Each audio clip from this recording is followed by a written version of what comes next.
वसुदेवसुतं देवं कंसचाणूरमर्दनं देवकी परमानन्दं कृष्णं वन्दे जगद्गुरुम्।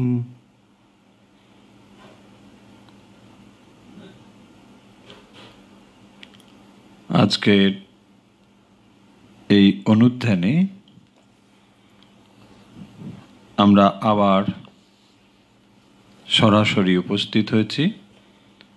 যারা এই মুহূর্তে আমাদের সঙ্গে সরাসরি যুক্ত রয়েছেন সবাইকে আজকের এই অনুধ্যানে আন্তরিকভাবে স্বাগত জানাচ্ছি।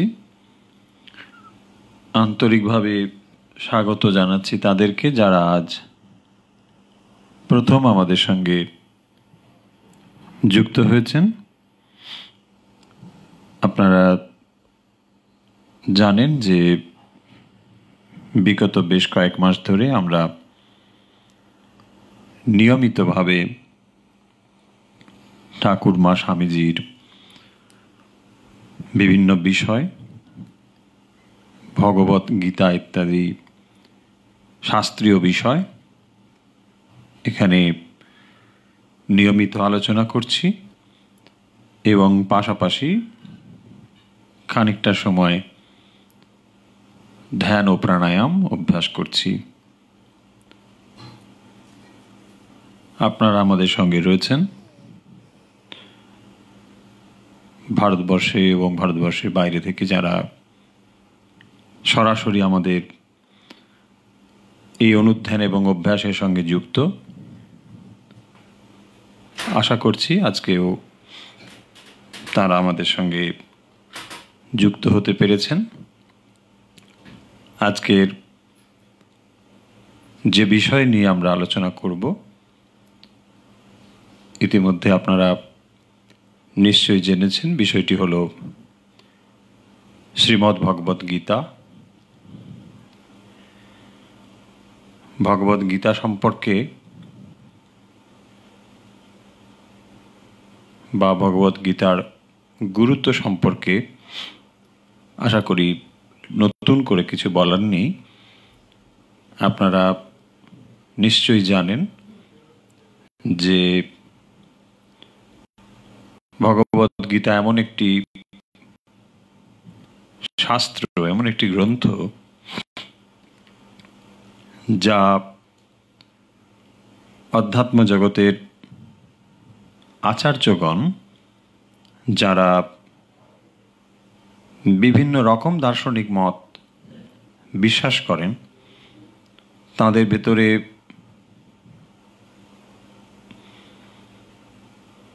মতবিরোধ থাকলেও সকলেই ভগবত গীতার উপরে ভাষ্য, টিকা ইত্যাদি রচনা করেছেন। সনাতন হিন্দু ধর্মের এটি একটি বৈশিষ্ট্য যে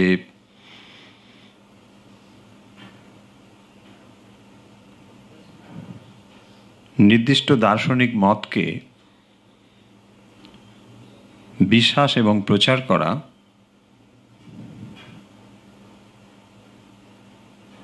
তারা স্বাধীনতা বলে মনে করেন। যদিও একই গ্রন্থকে বিভিন্ন দৃষ্টিভঙ্গি থেকে, বিভিন্ন দার্শনিক দৃষ্টিভঙ্গি থেকে ভিন্নভাবে তার ব্যাখ্যা করা হয়েছে, তথাপি এই শাস্ত্রটিকে প্রামাণ্য হিসেবে গ্রহণ করা হয়েছে। এরকম শুধু ভগবত গীতা নয়, উপনিষদগুলোতেও আমরা একই রকম দেখতে পাই। ভগবত গীতা অন্তত পণ্ডিতদের সকলের সর্বসম্মতিক্রমে মত যে অন্তত 5000 বছর আগে এই ভগবত গীতা ভগবান কৃষ্ণের মোহ নিঃসৃত বাণী। তাই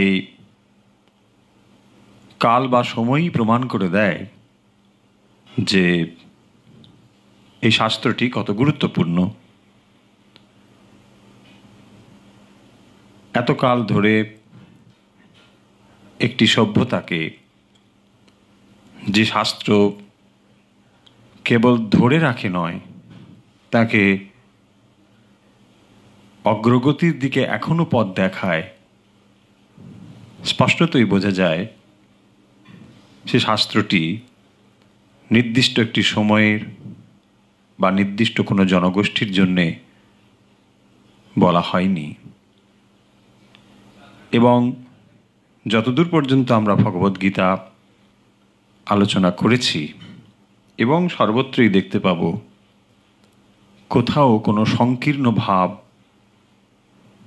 ভগবদ্গীতার ভেতরে নেই। সম্পূর্ণ একটি বিস্তৃত প্রসারিত ভাব রয়েছে। এখানে কোনো নির্দিষ্ট দেবদেবীর কথাও বলা হয়নি, যে যার দ্বারা কোনো একটি বিশেষ সম্প্রদায়কে বোঝায়, এরকম ভগবদ্গীতার উপদেশ নয়। সেই দিক থেকে ভগবদ্গীতা সমগ্র মানব জাতির দল, মত, পথ, সম্প্রদায় নির্বিশেষে যে কেউ এই ভগবদ্গীতার অমূল্য সম্পদকে গ্রহণ করতে পারেন। যারা সনাতন হিন্দু ধর্মে বিশ্বাস করেন, তারা অন্য কোনো ধর্মশাস্ত্র পড়ার সুযোগ যদি জীবনে নাও পান, অন্তত পক্ষে ভগবত গীতা যদি পড়েন, জীবনের অধ্যাত্ম বিষয়ের যা কিছু প্রশ্ন, যা কিছু জানতে চান, সমস্ত উত্তর এর ভেতরেই রয়েছে। সমস্ত উপনিষদের নির্যাস এই ভগবদ্গীতার ভেতরে এত সুন্দরভাবে বর্ণিত রয়েছে যে এটি অত্যন্ত সহজবোধ্য, খুব কঠিন ভাষা বা সংস্কৃত এখানে ব্যবহার করা হয়নি, এবং এটি বোঝার জন্যেও খুব গভীর তাত্ত্বিক পাণ্ডিত্যপূর্ণ বিশ্লেষণ প্রয়োজন হয় না।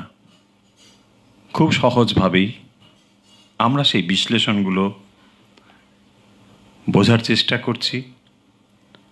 আপনারা আমাদের সঙ্গে রয়েছেন এবং আশা করছি অন্যান্য দিনের মতো আজকেও আপনারা একইভাবে প্রস্তুত হয়েছেন।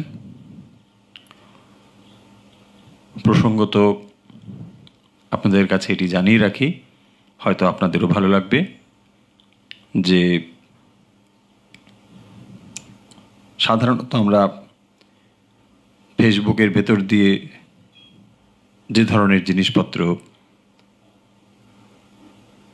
চারিদিকে দেখতে পাই, তার থেকে সম্পূর্ণ ভিন্ন, যেখানে আধ্যাত্মিক বিষয় আলোচনা হচ্ছে এবং আপনারা অত্যন্ত নিষ্ঠার সঙ্গে, অনেকে রীতিমতো নোট নিয়ে গভীর মনন চিন্তনের ভেতর দিয়ে জিনিসগুলোকে গ্রহণ করছেন। ফলে এটি যেমন আধুনিক প্রযুক্তির এক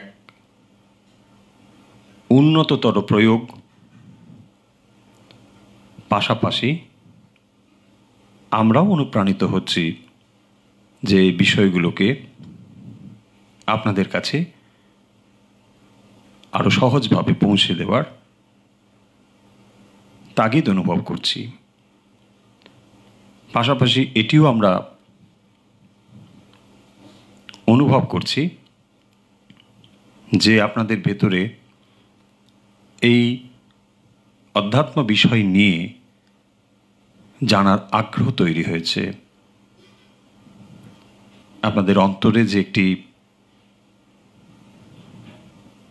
তৃষ্ণা রয়েছে, জ্ঞান পিপাসা রয়েছে,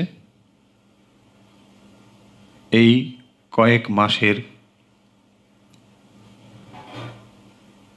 দীর্ঘ যাত্রার ফলে আমরা এই জিনিসটুকু অনুধাবন করতে পেরেছি। আশা করি আপনারা বই নিয়ে সবাই প্রস্তুত। আসুন আমরা ভগবদ্গীতার আলোচনায় ফিরে যাই। আমরা আলোচনা করছিলাম অষ্টম অধ্যায়, এবং এই অষ্টম অধ্যায়ের যে আলোচ্য বিষয়, যা আলোচনা আমরা করেছি, আশা করি আপনাদের স্মৃতিপট থেকে তা বিচ্যুত হয়ে যায়নি, এখনো রয়েছে। একটু সংক্ষেপে আমরা ধরিয়ে দিই। বিষয়গুলো হলো, এই অধ্যায়টির নাম অক্ষর ব্রহ্মযোগ। নামের থেকেই অধ্যায়টি সম্পর্কে মোটামুটি ধারণা করা সহজ, যেখানে ব্রহ্মের কি স্বরূপ বা কেমন তা এখানে বলা হয়েছে। এবং অধ্যায়ের শুরুতেই অর্জুন প্রশ্ন করেছিলেন ভগবানকে যে ব্রহ্ম কাকে বলে, অধ্যাত্ম কি, অধিদৈব কি, অধিযজ্ঞ কি, ইত্যাদি যে প্রশ্নগুলো অর্জুনের মনে উঠেছিল, তার উত্তর দেওয়া হয়েছে এই অধ্যায়ে।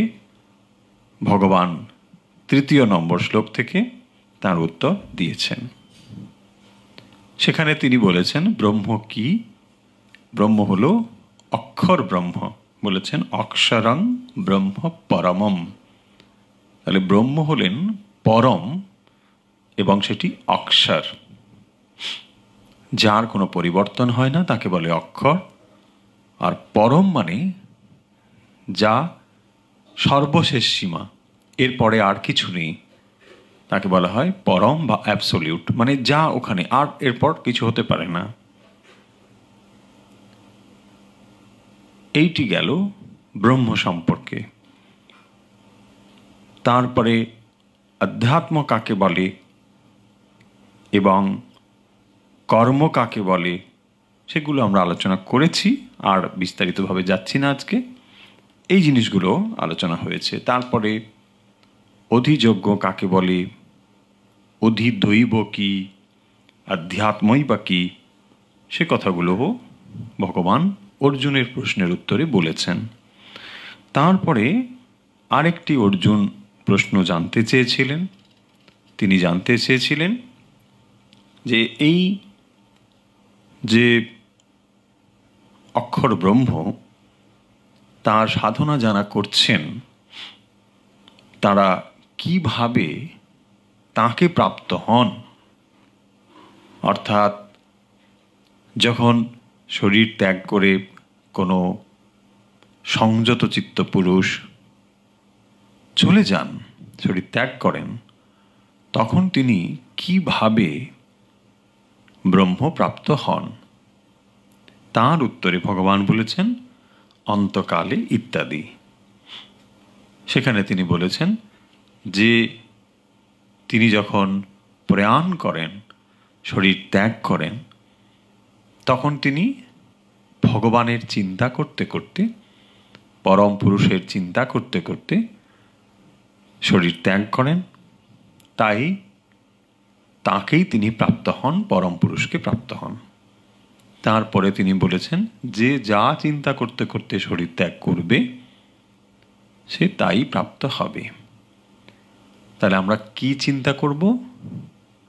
যা চিন্তা করব মানে মনের প্রবণতা যেদিকে তৈরি হবে। মনের প্রবণতা কোন দিকে তৈরি হয়? যে চিন্তার প্রবাহ মনের ওপরে বারবার ফিরে আসে, তার দ্বারাই মনের প্রবণতা তৈরি হয়। সেই প্রবণতাই যখন অন্তিমকাল উপস্থিত হয় তখন সেই প্রবণতার প্রভাবে মন সেই রঙে রঞ্জিত হয় এবং ওই ভাবটির দ্বারাই উৎক্রান্ত হয় এবং ওইভাবেই তার শরীরপ্রাপ্ত হয়। এইটি বলার পরে তিনি বলছেন যে অভ্যাসের কথা বলেছেন। এটি প্রাপ্ত হতে গেলে অর্থাৎ প্রয়াণকালে যখন পরমেশ্বরকে প্রাপ্ত হওয়ার প্রসঙ্গে ভগবান বলছেন এটির জন্য চাই অভ্যাস যোগযুক্তেনা ইত্যাদি, যেখানে অভ্যাস এবং যোগযুক্তের দ্বারা এই অবস্থা লাভ করা সম্ভব। নো অন্যগামিনা নান্যগামিনা, চিত্ত অন্যত্র যেন গমন করতে না পারে। চিত্তকে একেবারে অভ্যাস এবং যোগের দ্বারা পরমেশ্বরে যুক্ত থাকলে তবেই এই পরম পুরুষকে প্রাপ্ত হওয়া যায়। তারপরে তিনি পরম পুরুষ কীরকম সে কথা বলেছেন। পরম পুরুষ বলতে গিয়ে বলেছেন কবিং পুরাণম ইত্যাদি, সেখানে এই পরম পুরুষ অক্ষর পরম পুরুষ কেমন সে কথা তিনি বলেছেন। তারপরে বলেছেন যে এই প্রয়াণকালে মনকে সংযত করে অচঞ্চল করে মনকে ভ্রুর মধ্যে স্থাপন করলে সেই পরম পুরুষকে প্রাপ্ত হওয়া যায়। এবং তার কথা তিনি বলছেন কিভাবে তাকে প্রাপ্ত হওয়া যায় তার কথা এবারে তিনি বলছেন, যেখানে তিনি বললেন যে সর্বদ্বারাণি সংযম্যে ইত্যাদি, যে সমস্ত দ্বারগুলো, দ্বার মানে দরজা, দরজার দ্বারা কি হয়, মানুষ ঘরের থেকে বাইরে যায় আবার ভেতরে আসে।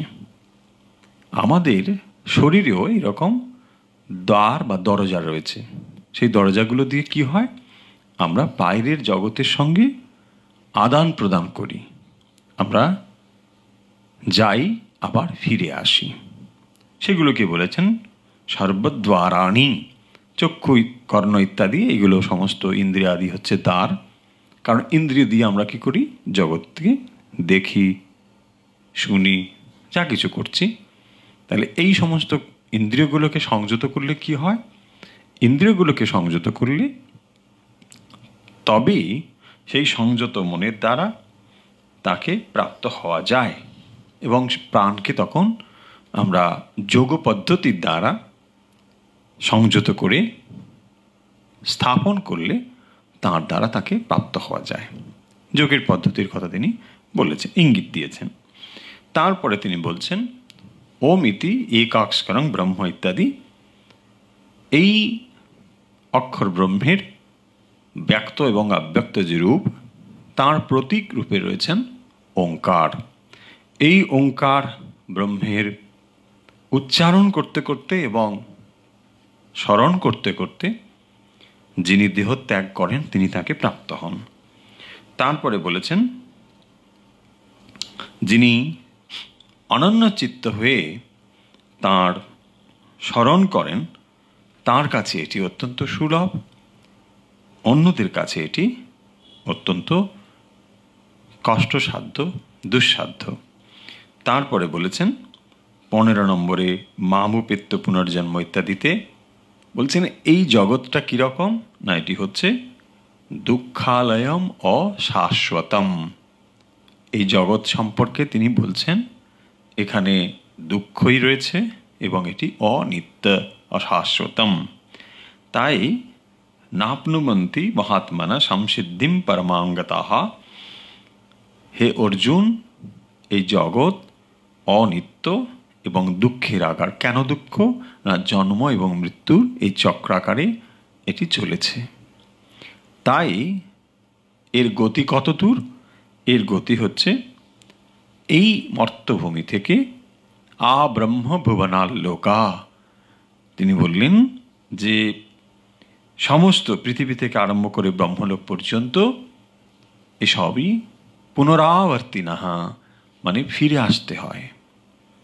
তাহলে ফিরে আসার গতি কত দূর, ব্রহ্মলোক মানে যেখানে হিরণ্যগর্ভ ব্রহ্মা অবস্থান করেন তাকে বলা হয় ব্রহ্মলোক। সেই পর্যন্ত অর্থাৎ সমস্ত যে লোকের কথা বলা হলো এগুলো সব পুনরাবর্তী না, মানে আবার ফিরে ফিরে আসতে হয়। তাহলে কোথায় ফিরে আসতে হয় না? যেখানে একমাত্র ভগবানকে লাভ করলে, পরম ব্রহ্মকে লাভ করলে আর ফিরে আসতে হয় না, তাকে আর শরীর ধারণ করতে হয় না। এরপরে আমরা যে অংশটি পড়েছিলাম নিশ্চয়ই মনে আছে, সহস্র যুগ পর্যন্তম অহরয়ত ব্রহ্মণো বিদুহু রাত্রিম যুগ সহস্রান্তাম তে অহরাত্র বিদো জনাঃ। এবারে ব্রহ্মার দিন এবং রাত্রির ধারণা দেওয়া হচ্ছে, যে পৃথিবী থেকে ব্রহ্মলোক পর্যন্ত যে পুনরাবর্তী নাহা, আবার ফিরে ফিরে আসতে হয়। মানুষের যেমন দিন রাত্রি হয়, পৃথিবীতে দিন রাত্রি হয়, একইভাবে ব্রহ্মারও দিন রাত্রি এবং তাঁরও আয়ুষ্কাল 100 বছর। কিন্তু ব্রহ্মার 100 বছর আর মর্ত্যলোকের 100 বছর এক নয়। সেই হিসেবটির কীরকম পার্থক্য রয়েছে এখানে সেটি বলেছেন। এটি আমরা সহজে বুঝতে পারি। ধরুন একজন মানুষ, তিনি 100 বছর তার আয়ু পৃথিবীতে তিনি রয়েছেন। এই 100 বছর আয়ুষ্কালে তিনি মশা মাছি এরকম কীট পতঙ্গ 100 বছর, তাঁদেরও যদি 100 বছর, তার 100 বছর মানে আমাদের তুলনায় সেটি কয়েক ঘন্টা বা কয়েক দিন, কয়েক দিনেই তার 100 বছর পরমায়ু শেষ। তার মানে তিনি কতবার, মানে ওই মশা রূপে মাছি রূপে জন্মগ্রহণ করতে হচ্ছে। এর থেকে আমরা অনুমান করতে পারি, কারণ এটি তো ব্রহ্মলোকের হিসেব, আমাদের কাছে এটি অবিশ্বাস্য মনে হতে পারে, তাই ওই তুলনার সাহায্যে আমরা অনুমান করতে পারি। এখানে আগের দিন আমরা আলোচনা করেছি, ব্রহ্মা একদিনে একটা কল্প বলা হয় এবং সেখানে বলেছেন যে সহস্র যুগ পর্যন্তম, এরকম 1000 যুগ। এবং সেই কল্প মানে যেখানে 14টি মন্বন্তর থাকে, এই প্রত্যেকটি মন্বন্তরে সত্য, ত্রেতা, দাপর, কলি এরকম 4টি যুগ ক্রমান্বয়ে আবর্তিত হয়, পরপর আসতে থাকে। এবং এই রকম 14টি মন্বন্তর হলে তারপর তাকে প্রলয় অবস্থা বলা হয়। এই প্রলয় অবস্থা মানে একটি ব্রহ্মার আয়ুষ্কাল শেষ হলো, তার মানে তাঁরও 100 বছর। সেই 100 বছর মানে একটা বিরাট সংখ্যা, যেটা আমরা আগের দিন আলোচনা করেছি। এই কল্প সম্পর্কে বলা হলো, সেইটি যখন তার শেষ হয়ে যায় তখন সেখানে আর একজন ব্রহ্মা এসে উপস্থিত হন, তখন তিনি তাকে পরিচালিত করেন, আবার এই ব্রহ্মাণ্ডকে তিনি পরিচালিত করেন। আচ্ছা, এরপরে আমরা দেখেছি অব্যক্তাদ ব্যক্তঃ সর্বা প্রভদন্তি হরাগামী রাত্র্যাগামে প্রলীয়ন্তে তত্রৈবা ব্যক্ত সঙ্গকে 18 নম্বর শ্লোকে, যে এই যে ব্রহ্মার দিন এবং রাত কি হয় সেখানে না, যখন ব্রহ্মা জাগরিত হন, অর্থাৎ যখন তার দিন হয়, তখন কি হয়, এই সমস্ত যেন প্রকাশিত হলো। আবার যখন তার রাত্রি হয়, সেই সমস্ত কিছু তার ভেতরে গিয়ে আবার সেখানে প্রবিষ্ট হয়। এই যে একবার প্রকাশ এবং একবার লয় হয়ে যাওয়া, এটিকেই বলা হয়েছে ব্যক্ত এবং অব্যক্ত অবস্থা। ব্যক্ত মানে সমস্ত প্রকাশিত হলো, আবার রাত্রিতে যেন সব লয় হয়ে গেল, তার ভেতরে যেন চলে গেল। কিন্তু এই লয় মানে নিঃশেষ নয়, আবার এটি হয়। আমাদের জীবনেও আমরা বুঝতে পারি, যখন আপনি রাত্রে ঘুমিয়ে যান তখন এই পৃথিবী কোথায় থাকে? কোথাও আপনার মনে আর থাকে না। মনের সমস্ত লয় হয় বলে এই যেন সব শেষ হয়ে যায়। কিন্তু যখন আপনি আবার জেগে উঠছেন, তখন সমস্ত কিছু প্রথম আমির অনুভূতি হয়, তারপরে জগতের অনুভূতি হয়, তখন সব যেন আবার প্রকাশিত হলো। মানুষের যেমন নিত্য নিদ্রার অভিজ্ঞতা থেকে ব্যক্ত এবং অব্যক্ত, ঠিক একই রকমভাবে এই বিশ্ব ব্রহ্মাণ্ডের প্রকাশও ব্রহ্মার দিন এবং রাত্রিতে ব্যক্ত এবং অব্যক্ত রূপে প্রকাশ এবং লয়প্রাপ্ত হয়। সেটি আমরা 18 নম্বর শ্লোকে। তারপরে আমরা পড়েছি ভূতগ্রামং স এবায়ম ভূতগ্রাম স এবায়ং ভূত্বা ভূত্বা প্রলীয়তে রাত্র্যাগামে বশ পার্থ প্রভতত্য হরাগমে। যে এই সমস্ত ভূতগ্রাম মানে উদ্ভূত, অর্থাৎ সমস্ত প্রাণীকুল ইত্যাদি, এই সমস্ত কি হয় না, যখন আবার পুনরায় পুনরায় আবার সেগুলি লয়প্রাপ্ত হয়, আবার ফিরে আসে। কখন? কল্পানন্তে, যখন কল্প শেষ হয়ে যায়। একটি কল্প যখন শেষ হয়, আবার পুনরায় যখন প্রকাশ হয়, তখন কি হয়? তখন এই যে কর্মফল অনুযায়ী জীবের, সেগুলো যেন আবার তার সঙ্গে প্রকাশিত হয়।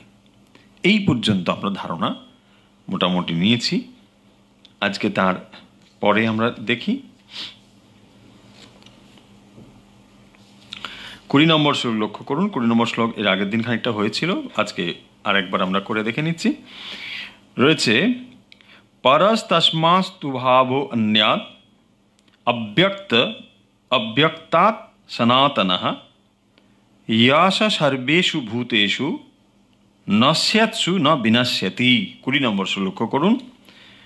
ভেঙে ভেঙে পড়লে এরকম হবে, পর তস্মাৎ তু ভাবঃ অন্য অব্যক্তঃ অব্যক্তাৎ সনাতনঃ ইয়াশ সর্বেষু ভূতেষু নস্যাৎসু ন বিনশ্যতি।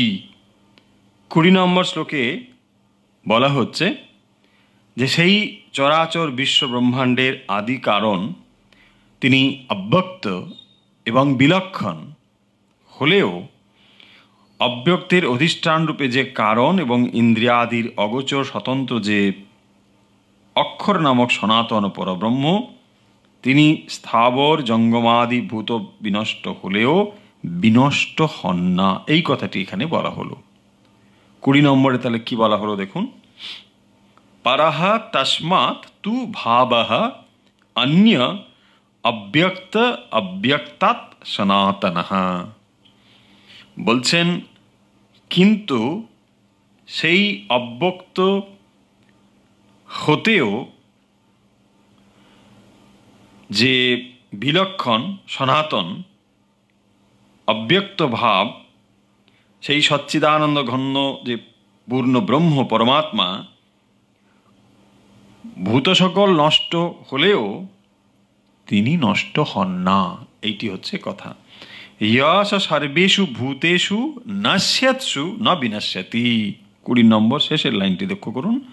যা মানে যিনি, স সর্বেষু ভূতেষু নস্যাৎসু, সমস্ত ভূত সকল বিনষ্ট হয়ে গেলেও তিনি না বিনশ্যতি, তাঁর বিনাশ স্বভাব নয়। সেই পরম পুরুষ তিনি কিন্তু বিনষ্ট হন না। যখন সমস্ত ভূতগণ তাঁতে লয়প্রাপ্ত হয়, আবার যখন সেটি প্রকাশিত হয়, কি করে তখন প্রকাশিত হয়? যখন মনোনাশ হয়, মন যখন চলে যায়, সমস্ত যখন জগৎ সেই মনের মধ্যে সমাপ্ত হয়ে গেল, মন যখন সমাপ্ত, তখন আর তোর কোনো অস্তিত্বই নেই। তাহলে আবার কি করে ফিরে আসে? তার মানে এই যে অক্ষর ব্রহ্ম যার কথা বলা হচ্ছে, তিনি ন বিনশ্যতি, তাঁর বিনাশ হয় না। তাই তিনি কি করেন? আবার প্রকাশিত হন।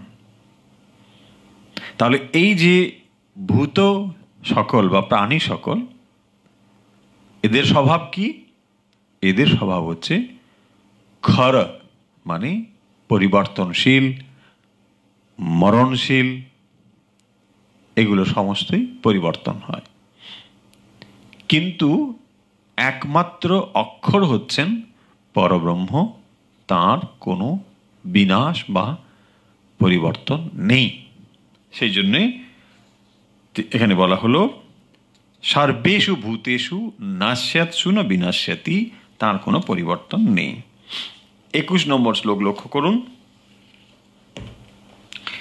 21 নম্বর শ্লোকে বলা হচ্ছে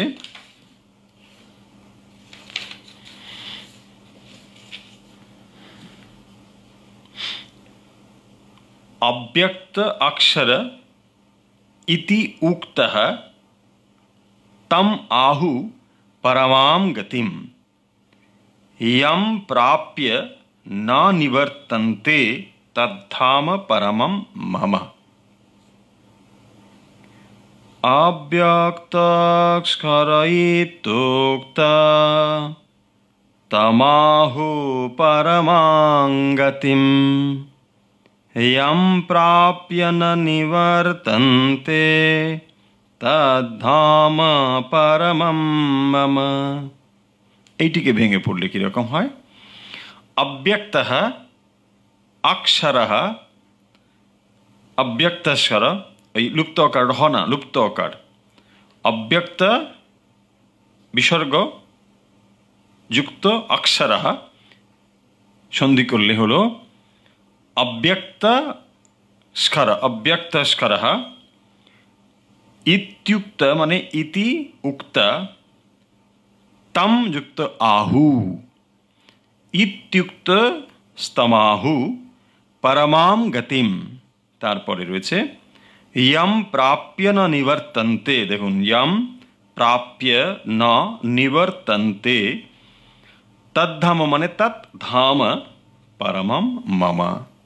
এর অর্থ দাঁড়ালো, 21 নম্বর শ্লোকের অর্থ হচ্ছে যে অব্যক্ত অক্ষর ইতি উক্ত তম আহু পরমাম গতিম। কি বললেন? যে অব্যক্ত ঈশ্বর স্বরূপ ভাব বস্তুটিকে অক্ষর বলা হয়েছে। এই যে অব্যক্ত অক্ষর ইতি উক্ত বলা হলো তম আহু পরমাম গতিম, তারপরে ইয়ম প্রাপ্য ন নিবর্তন্তে, যা প্রাপ্য মানে যাকে শ্রেষ্ঠ গতি, যাকে লাভ করলে, প্রাপ্ত হলে আর কি হয় না? না নিবর্তন্তে, সংসারে আর ফিরে আসতে হয় না। তাই সেটি কি না পরমম পদ বা পরমম মম, সেটি হচ্ছে পরম ধাম বা পরম স্বরূপ। তার 21 নম্বর শ্লোকে কি বলা হলো না অব্যক্ত অক্ষর ইতি উক্তঃ তম আহু পরমাং গতিম ইয়ম প্রাপ্য ন নিবর্তন্তে তদ্ধাম পরমম মম। এইটি হচ্ছে আমার পরম পদ স্বরূপ, অর্থাৎ আমি তাই। কোনটি? না অব্যক্ত, যে অব্যক্ত ঈশ্বর স্বরূপ ভাব বস্তুটিকে অক্ষর বলা হয়েছে এবং যাকে শ্রেষ্ঠ গতি বলা হয়, যিনি জীবের শেষ গতি, যাকে প্রাপ্ত হলে অর্থাৎ জানলে আর এই সংসারে ফিরে আসতে হয় না, তাকেই পরম পদ স্বরূপ আমি বলে জানবে। 21 নম্বর শ্লোকের এই অর্থ যে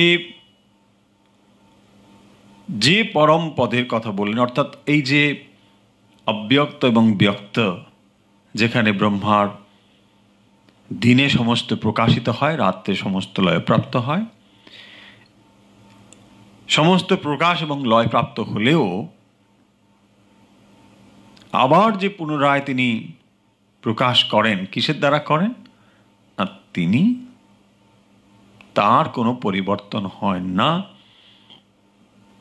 যার কোনো পরিবর্তন হয় না তিনি হলেন অক্ষর পরম পুরুষ, এবং এই পরম পুরুষকে প্রাপ্ত হলে জীবের সংসার গতি বন্ধ হয়। অর্থাৎ এই যে যাতায়াত, জন্ম এবং মৃত্যু, দুঃখালয়ম অশাশ্বতম, এই গতিটি রুদ্ধ হয়, বন্ধ হয়।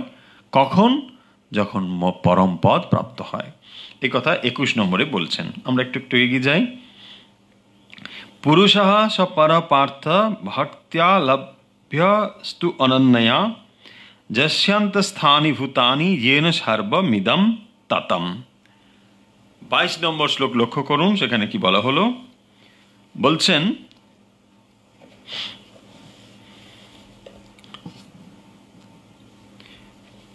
পুরুষঃ পর পার্থ ভক্ত্যা লভ্যস্তনন্যয়া यस्यान्तस्थानि भूतानि येन सर्वमिदं ततम्। বলছেন পুরুষः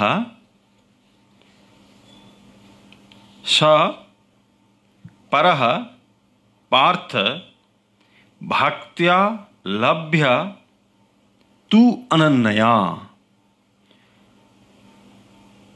यस्य অন্তঃস্থানি ভূতানি येन সর্বমিদম, মানে সর্বম ইদম ততম।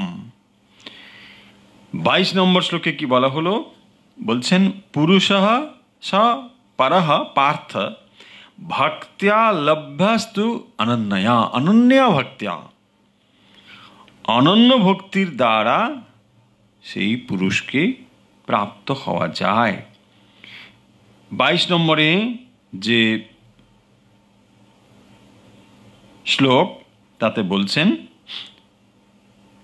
যস্যান্তস্থানি ভূতানি, অর্থাৎ এই সমস্ত ভূত যার মধ্যে অবস্থিত থাকে, ওই যে যস্যান্তস্থানি ভূতানি, সমস্ত ভূত যার মধ্যে অবস্থান করে, যেখানে থাকে, येन সর্বমিদং ততম, এবং যার দ্বারা সমস্ত ব্যাপ্ত হয়ে রয়েছে। ততম মানে ব্যাপ্তম, সমস্ত যখন ব্যাপ্ত হয়ে রয়েছে।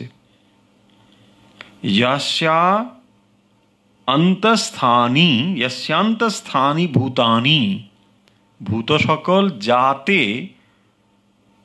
অন্তস্থ রয়েছে, যার ভেতরে রয়েছে, এবং येन সর্বমিদং ততম, এবং যিনি সর্বব্যাপী রয়েছেন, সমস্ত কিছুতে পরিব্যাপ্ত রয়েছেন, সেই যে পরম পুরুষ স পরঃ পার্থ, তাকে কি করে পাওয়া যায়? ভক্ত্যা লভ্য তু অনন্যয়া, তাকে অনন্য ভক্তির দ্বারা লাভ করা যায়। তাহলে আমরা 22 নম্বরে কি পড়লাম? যে যিনি অন্তর্যামী রূপে সকল প্রাণীর ভেতরে রয়েছে, এবং যিনি সর্বব্যাপী হয়ে রয়েছেন, সমস্ত কিছুর ভেতরে রয়েছেন, যিনি সর্বজ্ঞ, তিনি সকলের ভেতরেই রয়েছেন, এবং জীবের ভেতরে তিনি অন্তর্যামী রূপে রয়েছেন। তিনি অন্তর্যামী রূপে রয়েছেন এবং সর্বব্যাপী সমস্ত কিছুর ভেতরে রয়েছেন। এই যে পরম পুরুষ অক্ষর ব্রহ্ম, তাকে কি করে জানা যায় সে কথা এখানে বলছেন। ভক্ত্যা লভ্য স্তু অনন্যয়া, তাকে অনন্য ভক্তির দ্বারা লাভ করা যায়। একমাত্র যে ভক্তি, যাকে অনন্য ভক্তি বলে, যাকে একা ভক্তি বলে, সেই ভক্তির দ্বারাই তাকে লাভ করা যায়। এ কথা এখানে বললেন যে একমাত্র তাকে লাভ করলে তবেই জীবের এই যে সংসার গতি, যাতায়াত, সেটি বন্ধ হতে পারে। এবং সেই পরম পদ কি করে প্রাপ্ত হওয়া যায়? যেহেতু তিনি জীবের অন্তর্যামী রূপে রয়েছেন, ভগবান তাহলে কোথায় রয়েছেন? জীবের মধ্যেই আছেন। তিনি অন্তর্যামী রূপে প্রত্যেক জীবের মধ্যেই রয়েছেন, প্রত্যেক ভূতার মধ্যে রয়েছেন, মানুষের মধ্যে তার শ্রেষ্ঠ প্রকাশ। সর্বশ্রেষ্ঠ শরীর হচ্ছে মানব শরীর, মানুষের ভেতরে তার প্রকাশ সব থেকে বেশি। তাই তিনি মানুষের ভেতরেই সব থেকে বেশি প্রকাশিত হয়ে রয়েছেন। সেই অন্তর্যামী ভগবানকে কি করে লাভ করা যায়? বলছেন তাকে লাভ করা যায় অনন্য ভক্তির দ্বারা। সেই অনন্য ভক্তির দ্বারা তাকে লাভ করা যায়, এ কথা এখানে বলছেন। यत्र काले त्वनावृत्ति महावृत्तिम जैव जालम बक्ष्यामि भरतर्षभ। यत्र काले तनावृत्तिम, দেখুন 23 নম্বর শ্লোক লক্ষ্য করুন। यत्र काले त्वनावृत्तिम आवृत्तिम च एव योगिनः प्रयाता यान्ति तत्कालम बक्ष्यामि भरतर्षभ। 23 নম্বর শ্লোক লক্ষ্য করুন। यत्र काले त्वनावृत्ति মানে তু অনাবৃত্তিম, তারপরে চৈব চ এব যোগিনঃ প্রয়াতাঃ यान्ति, দেখুন প্রয়াতাঃ यान्ति, প্রয়াতা यान्ति তম কালম বক্ষ্যামি ভরতর্ষভ। 23 নম্বর শ্লোকে ভগবান বলছেন যে यत्र काले त्वनावृत्तिम आवृत्तिम चैव योगिनः, योगिनः মানে যোগীগণ, উপাসকগণ, যারা উপাসনা করেন অথবা যারা কর্মযোগী, কর্মী, যারা কর্ম করেন মানে কর্মযোগ করেন, প্রয়াতা यान्ति তম কালম বক্ষ্যামি ভরত। প্রয়াতা यान्ति তৎ কালম, সেই কাল বা সময়, অর্থাৎ যোগী অথবা কর্মী যখন প্রয়াণ হয়, শরীর ত্যাগ করে তিনি চলে যান, বলছেন যে তার ফিরে আসা অথবা মোক্ষপ্রাপ্ত কিভাবে তিনি যান, কোন মার্গে, সেই কথা এখানে বলছেন। यत्र काले त्वनावृत्तिम आवृत्तिम चैव योगिनः प्रयाता यान्ति तम कालम बक्ष्यामि भरतर्षभ। তিনি কালে অর্থাৎ কোন মার্গে যান, কিভাবে যান সেটি বলবেন। এটি 23 নম্বরে তিনি বলছেন। তাহলে আজকে যে অংশটুকু মূলত আলোচনা আমরা দেখলাম, আগেরগুলো তো তার সঙ্গে ধরে নিচ্ছি, মানে আগের জিনিসগুলো আমরা একটু করে মনে করিয়ে দিয়েছি। তারপরে যে অংশ সেখানে দেখতে পেলাম যে দুটো শব্দ এখানে এসেছে, একটি অব্যক্ত এবং আরেকটি ব্যক্ত। এই দুটো জিনিস একটু আলোচনা করে নিই। ব্যক্ত এবং অব্যক্ত মানে একটি হলো প্রকাশিত আর একটি হলো অপ্রকাশিত। এই জগতের যা কিছু আমরা দেখতে পাচ্ছি তার যে প্রকাশ, অর্থাৎ যখন স্থূল অবস্থায় দেখতে পাচ্ছি, এই স্থূলের পেছনেও একটি সূক্ষ্ম অবস্থা রয়েছে। সেই সূক্ষ্ম অবস্থাটিকে বলা হয় অব্যক্ত অবস্থা এবং স্থূল অবস্থাটিকে বলা হয় ব্যক্ত অবস্থা। যেমন একটি উপমা নিলে বোঝা যায় সহজ। কাঠের ভেতরে অগ্নি রয়েছে, তাহলে কাঠ যখন আমরা বলছি বা কাঠটিকে যখন দেখছি, তখন আমরা বলতে পারি এটি অব্যক্ত অগ্নি। কাঠকে দেখে আমরা বলতে পারি অব্যক্ত অগ্নি। কাষ্ঠখণ্ড, আগুন সেখানে দেখা যাচ্ছে না, কিন্তু আগুন নিশ্চয়ই রয়েছে, কোনো সন্দেহ নেই। একটু ঘষলেই আগুন বেরিয়ে আসবে। এই যেমন বস্তুর ভেতরে অপ্রকাশিত রূপে যেটি রয়েছে, সেই অংশের দিকে লক্ষ্য রেখে আমরা বলবো এটি অব্যক্ত, এবং ব্যক্ত হচ্ছে যেটি প্রকাশিত হয়েছে। তাহলে ব্যক্ত হচ্ছে স্থূল অবস্থা। প্রত্যেকটি স্থূল অবস্থার পেছনে একটি সূক্ষ্ম অবস্থা রয়েছে। যখন এই সৃষ্টি প্রকাশিত আমরা দেখতে পাচ্ছি, এটি তার স্থূল রূপ, এই স্থূলরূপের পেছনে একটি সূক্ষ্ম অবস্থা রয়েছে। সেই সূক্ষ্ম অবস্থাই হচ্ছে অত্যন্ত গুরুত্বপূর্ণ। এই সূক্ষ্ম অবস্থা রয়েছে বলেই আবার সেটি স্থূলে প্রকাশিত হয়। আমরা স্থূলটিকে কেবল ইন্দ্রিয় দ্বারা দেখতে পাই, তার মানে এই নয় যে একমাত্র স্থূলই বর্তমান সূক্ষ্ম অবস্থা বলে কিছু নেই। আচ্ছা, আরেকটি উদাহরণ নিলে হয়তো বোঝা যাবে। ধরুন একটি বিরাট প্রাসাদ আমরা দেখছি, অট্টালিকা দেখছি, বিরাট একটা বাড়ি বানানো হয়েছে, ভারী সুন্দর চমৎকার। এটি যখন বানানো হয়নি, যখন স্থূলরূপে তার প্রকাশ ছিল না, তখন এটি কোথায় ছিল? সূক্ষ্মরূপে ছিল। কোথায় ছিল সূক্ষ্মরূপে? যিনি এটি তৈরি করেছেন, যিনি প্ল্যান করেছেন, দেখবেন তার মনের ভেতর এটি ছিল।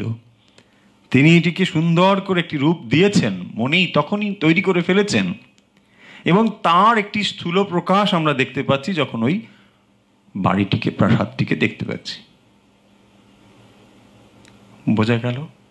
ঠিক ওইভাবেই এই যে সমগ্র জগতের স্থূল রূপটুকু দেখা যাচ্ছে, তার পেছনে একটি সূক্ষ্ম রূপ রয়েছে। ব্যক্ত এবং অব্যক্ত কি হয় তাহলে? যখন এই জগৎ স্থূলরূপে দেখতে পাই, সেটি তখন ধীরে ধীরে সূক্ষ্ম অবস্থায় ফিরে আসে এবং মনের শেষ প্রান্ত পর্যন্ত, অর্থাৎ যেখানে মন শেষ হয় এখানে গতি তার শেষ হয়। তার পরের যে অবস্থা সেইটি হচ্ছে অক্ষর ব্রহ্ম অবস্থা। সেই অক্ষর পুরুষ তিনি মনেরও পারে। মন মানে হিরণ্যগর্ভের সীমানা পর্যন্ত, অর্থাৎ ব্রহ্মার সীমানা পর্যন্ত। যত সময় পর্যন্ত আমরা মনের ভেতরে রয়েছি, মনের জগতের ভেতরে রয়েছি, তত সময় পর্যন্ত এটি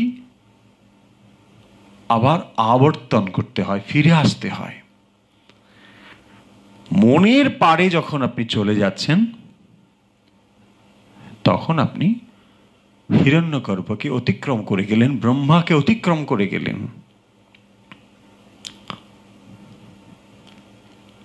অনুভূতিবান পুরুষের কথায় গান রচিত হয়েছে, মনের পারে কোথা কোন দেশ। ওই যে মনের পারের দেশ মানে অক্ষর ব্রহ্ম। তাহলে অক্ষর ব্রহ্ম তিনি মনেরও পারে।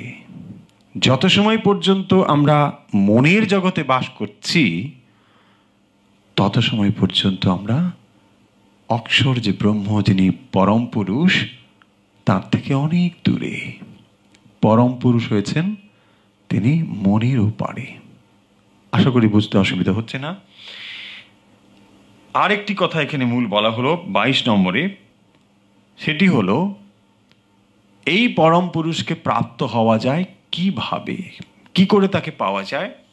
এখানে জোর দেওয়া হয়েছে, অনন্য ভক্তির কথা বলা হয়েছে, যে তাকে লাভ করতে হলে শুদ্ধা ভক্তির দরকার। সেই শুদ্ধ ভক্তির দ্বারাই তাকে লাভ করা যায়।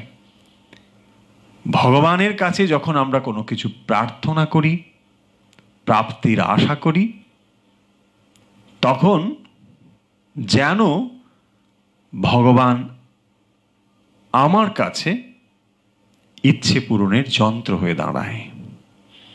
ভগবান সম্পর্কে আমাদের সাধারণের ধারণা হচ্ছে তাই। তিনি যেন আমার যা যা চাই সেগুলো যেন সাপ্লাই দিয়ে দেন, তাহলেই ভগবান আছেন। আর না যদি হয়, ভগবান নেই।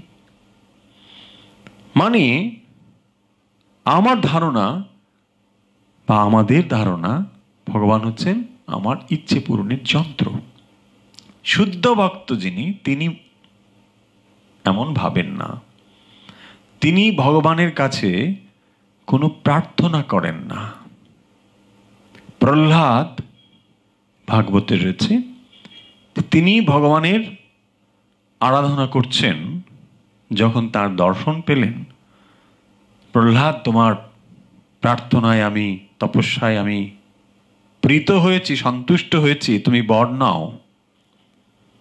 তখন প্রহ্লাদ কোনো বর নিতে অস্বীকার করল, যে না, আমার কোনো বর চাই না, আমি ব্যবসা করছি না, আমি তোমায় ভালোবাসি, তার প্রতিদানে তুমি আমায় কিছু দেবে, এটা আমি চাই না।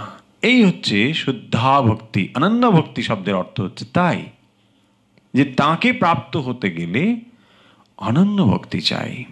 সেই অনন্য ভক্তি হচ্ছে যে ভক্ত নিজেকে সম্পূর্ণভাবে ঈশ্বরে সমর্পণ করেন, সেটি হচ্ছে অনন্য ভক্তি। এবং এই শুদ্ধ ভক্তির দ্বারা ঈশ্বর তাকে, অর্থাৎ শুদ্ধ চিত্ত ভক্তকে আকর্ষণ করে। ভগবানের স্বয়ং আকর্ষণ শক্তি রয়েছে, তার দ্বারা তিনি তাকে তার দিকে আকর্ষণ করেন। ভারী সুন্দর একটি শ্লোক রয়েছে শ্রীমদ্ ভাগবতে, যেখানে বলা হয়েছে,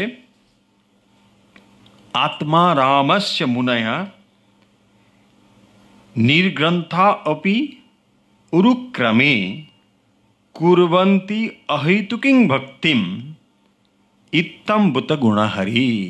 এই যে অহৈতুকী ভক্তিম, কোনো হেতু নেই। আত্মা রামস্য মুনয়ঃ নির্গ্রন্থা অপি উরুক্রমে।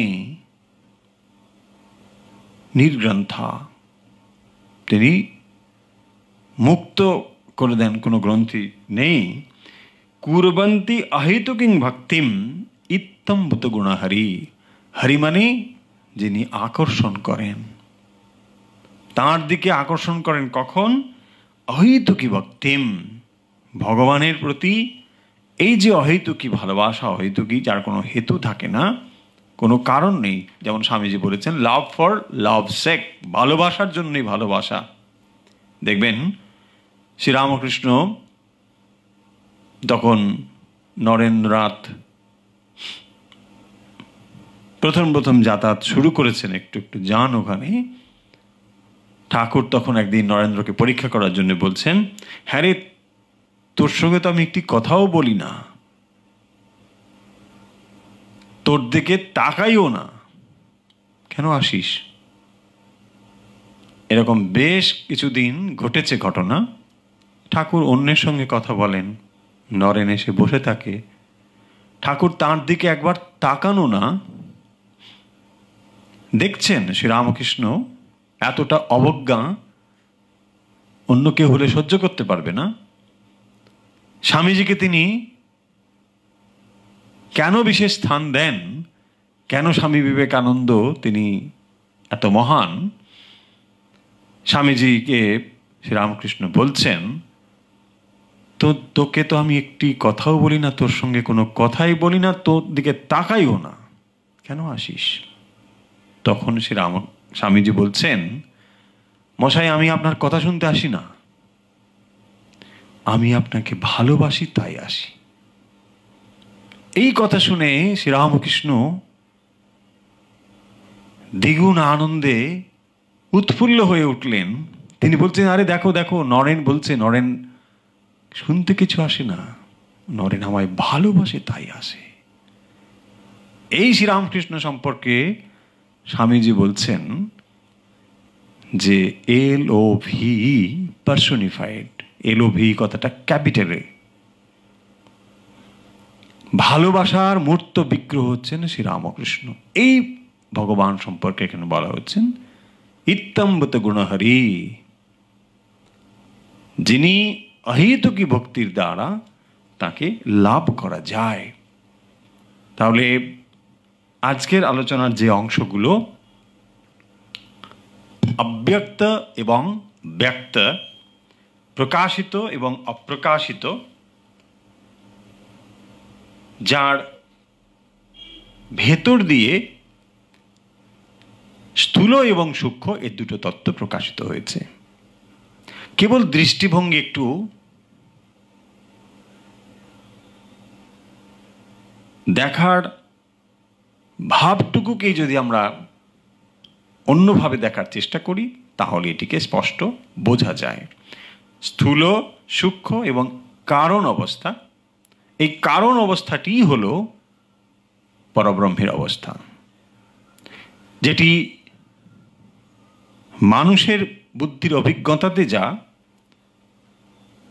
সমগ্র ব্রহ্মাণ্ডের এই একই তত্ত্ব সেখানেও যে প্রকাশ আমরা দেখতে পাচ্ছি এটি, এবং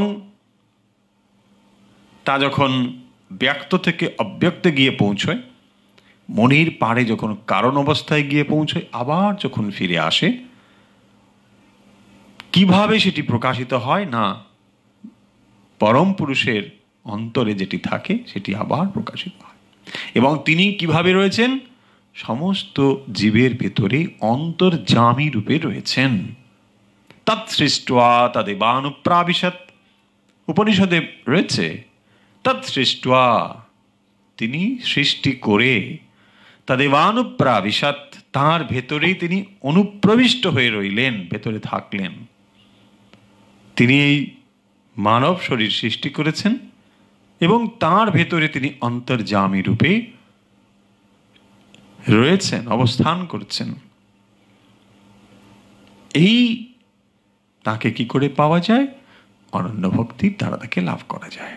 দেখুন, একটি উদাহরণ দিলে আশা করি, এই ব্যক্ত এবং অব্যক্ত আমরা কতগুলো উদাহরণ দিয়েছি, আরেকটি উদাহরণ মাথায় এলো, হয়তো আপনাদের বুঝতে সুবিধে হবে। একটি বস্ত্রকে আমরা বস্ত্র ভাবতে পারি, আবার একইভাবে অনেকগুলো সুতোর সমষ্টিও ভাবতে পারি। দেখুন দেখার কিরকম পার্থক্য। একটি বস্ত্র মানে সেটি সুতোর সমষ্টি ছাড়া আর অন্য কিছু নয়। যখন আমরা সুতোর সমষ্টি রূপে ভাবছি তখন সুতোটাই ভাবছি, বস্ত্রটাকে ভাবছি না, বিচ্ছিন্ন করে ভাবছি। আবার যখন সূত্র না ভেবে কেবল বস্ত্রটি ভাবছি তখন সূত্র ভাবনাটা নেই, কেবল বস্ত্রটি ভাবছি। বলছেন যিনি এই দুটোকে একসঙ্গে দেখেন, অর্থাৎ সূত্রও দেখছেন আবার বস্ত্রও দেখছেন, তিনি একটি সূচনা, সেখানে কতগুলো মার্গের কথা বলবেন। তাই এই শ্লোকে সেটি বলা হলো যে যিনি যোগী অথবা কর্মী, তিনি যখন প্রয়াত হন প্রয়াণকালে, তখন তিনি কোন কোন মার্গ অবলম্বন করেন, মানে কিভাবে তার গতি হয়, কিভাবে তিনি যান, এটি আমরা এরপরে আলোচনা করব। নিশ্চয়ই আপনাদের কৌতূহল হচ্ছে যে সত্যি কিভাবে যায়, কোন পথ দিয়ে যায়, এই সমস্তগুলো এখানে আলোচনা রয়েছে, আমরা সেই অংশগুলো আলোচনা করব।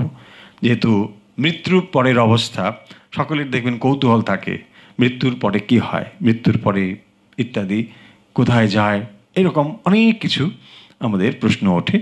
সে কথা ভগবদ্গীতাও এখানে আলোচনা করেছেন, আমরা সে অংশটুকু পরে আলোচনা করব। আজকে আমরা ভগবদ্গীতার এই আলোচনা এখানে রাখছি।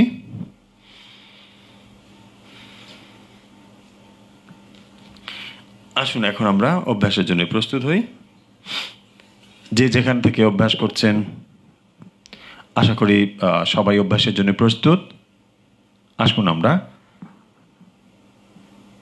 রোজ যেভাবে অভ্যাস করি, প্রথম খানিকটা সময় প্রাণায়াম এবং তারপর মেডিটেশনে যাব।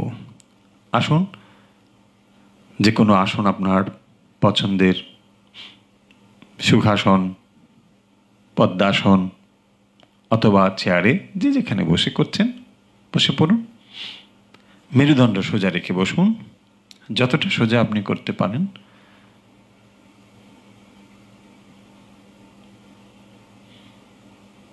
প্রস্তুত আশা করি। এবারে লম্বা লম্বা শ্বাস নিন, লম্বা শ্বাস নিন, ছেড়ে দিন, লম্বা শ্বাস নিন,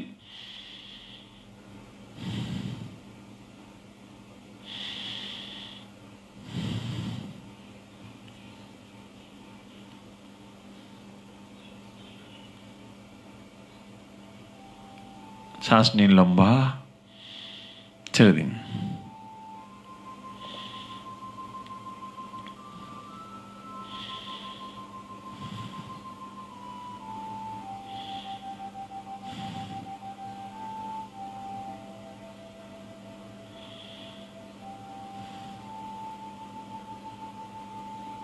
হয়েছে?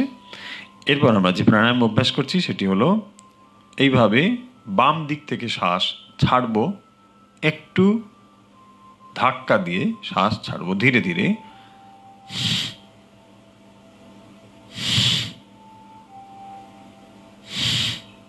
এভাবে শরীরে কোনো বিশেষ ঝাঁকুনি হবে না, মুখের ওপর কোনো ঝাঁকুনি হবে না। ধীরে ধীরে করুন। ডান দিকে নাক বন্ধ করে বাম দিক দিয়ে ধীরে ধীরে শ্বাস ছাড়ুন। 10 বার বাম দিকে হয়ে গেলে ডান দিকে আবার 10 বার করুন। এইভাবে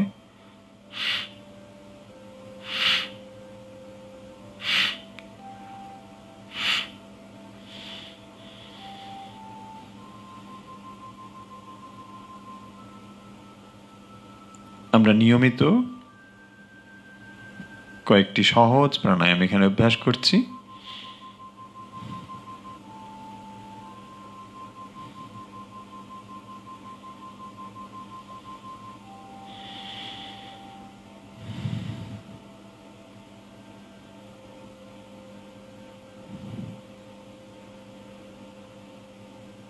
হয়েছে?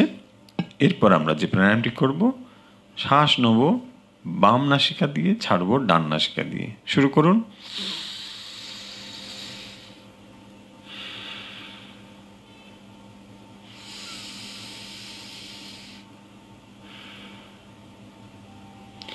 বাম দিক দিয়ে শ্বাস নিন, ধীরে ধীরে শ্বাস নিন, ধীরে ধীরে ডান দিকে ছেড়ে দিন। শ্বাস নিন বাম দিকে, ছেড়ে দিন ডান দিকে। শ্বাস নিন বাম দিকে, ছেড়ে দিন ডান দিকে। বাম দিকে শ্বাস নিন, ডান দিকে ধীরে ধীরে ছেড়ে দিন।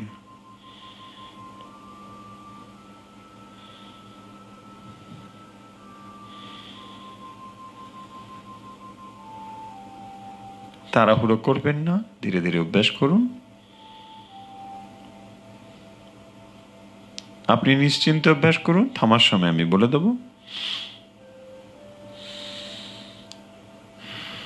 শ্বাস নিন বাম দিকে, ছেড়ে দিন ডান দিকে।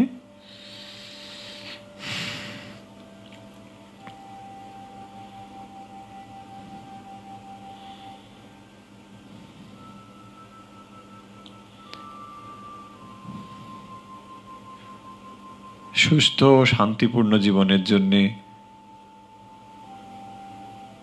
প্রাণায়াম অত্যন্ত সাহায্যকারী একটি প্রক্রিয়া। আমরা সহজ কিছু প্রাণায়াম এখানে করি। শ্বাস নিন বাম দিকে, ছেড়ে দিন ডান দিকে।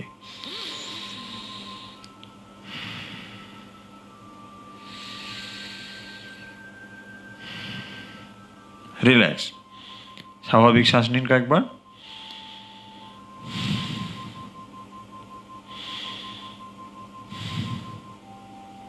হয়েছে? এরপর করুন, শ্বাস নিন ডান দিকে, ছেড়ে দিন বাম দিকে।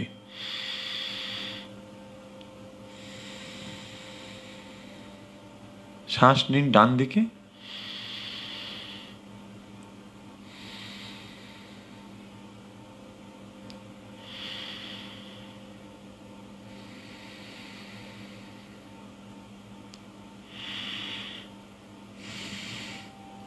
শ্বাস নিন ডান দিকে।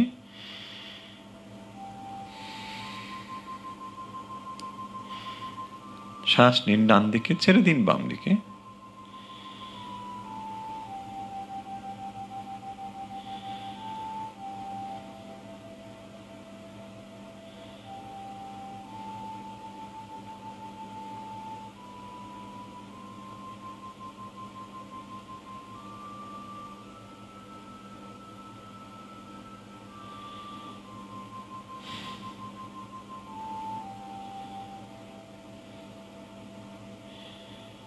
শ্বাস নিন ডান দিকে, ছেড়ে দিন বাম দিকে।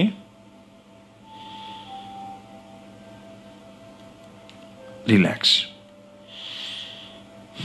লম্বা শ্বাস নিন, ধীরে ধীরে শ্বাস নিন।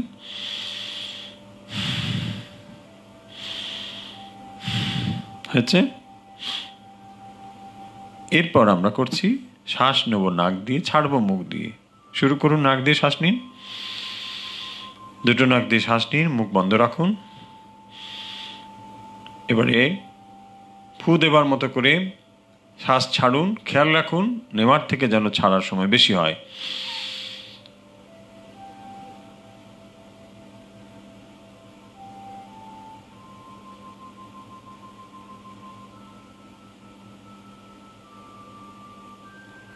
যখন ছাড়বেন খেয়াল রাখুন সমস্ত শ্বাস বার করে দিন, সম্পূর্ণ খালি করে ছেড়ে দিন।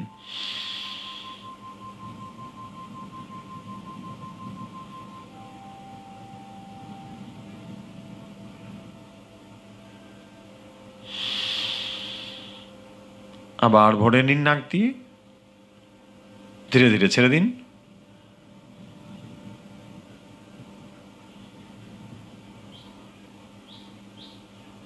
আবার শ্বাস নিন।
রিল্যাক্স। স্বাভাবিক শ্বাস নিন কয়েকবার।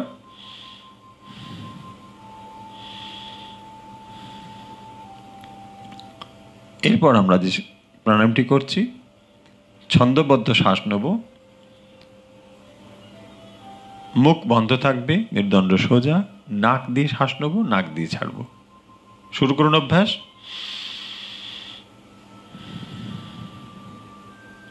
শ্বাস নিন 1 2 3 4, 1 2 3 4, 1 2 3 4, 1 2 3 4, 1 2 3 4, 1 2 3 4, 1 2 3 4, 1 2 3 4, 1 2 3 4, 1 2 3 4।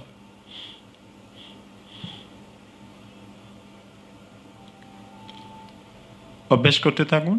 1 2 3 4, 1 2 3 4, 1 2 3 4, 1 2 3 4।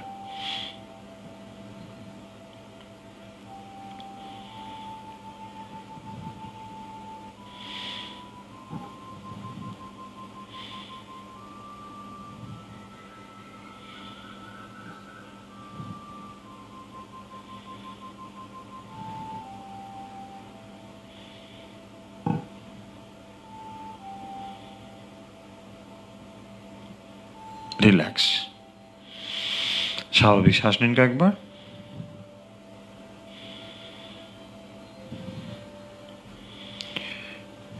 এবারে মেডিটেশনের জন্য প্রস্তুত। যে যেখানে বসে অভ্যাস করছেন মেডিটেশনের জন্য প্রস্তুত।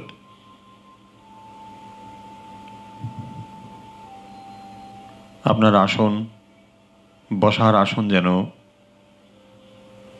কমফোর্টেবল হয় দেখে নিন। যে আসনে আপনি বসেছেন খুব বেশি উঁচু হবে না,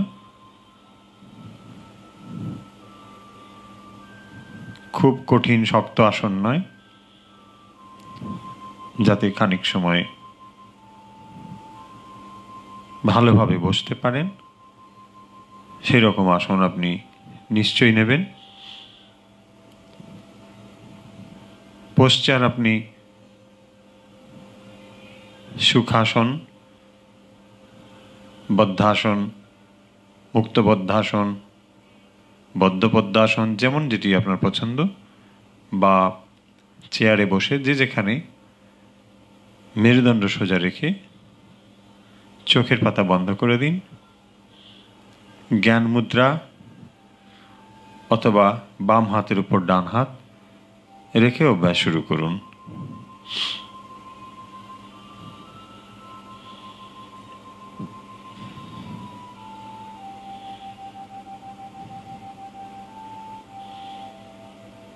মেডিটেশনের জন্য আশা করি প্রস্তুত।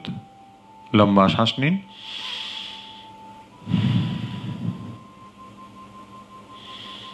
শ্বাস নিন লম্বা, ছেড়ে দিন।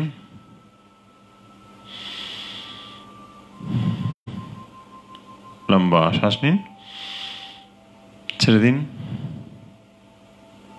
লম্বা শ্বাস নিন,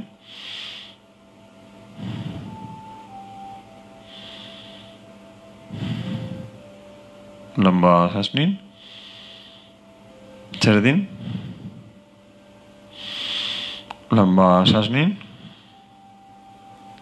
ছেড়ে দিন।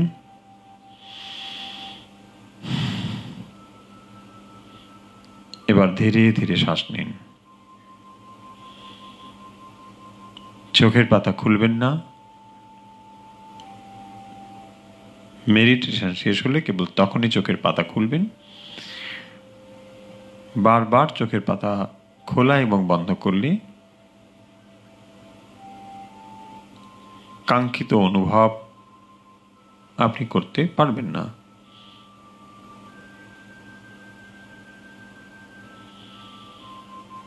ধীরে ধীরে শ্বাস নিন, ধীরে ধীরে ছাড়ুন। মেরুদণ্ড সোজা রাখুন। মেডিটেশন চলাকালীন বাইরের যে কোনো শব্দ অথবা যে কোনো চিন্তা যেমনই আসুক না কেন বিচলিত হবেন না।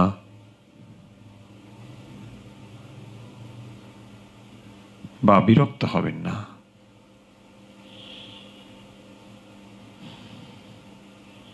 এই মুহূর্তের জন্য আপনি চিন্তা করুন, আপনি কারো মাতা পিতা, ভাই বোন কিচ্ছু নয়। আপনি সম্পূর্ণ একজন পৃথক মানুষ।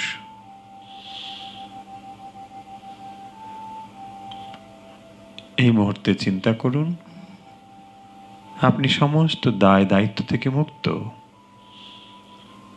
আপনার কোনো দায় নেই, কোনো দায়িত্ব নেই। সম্পূর্ণ মুক্ত একজন মানুষ।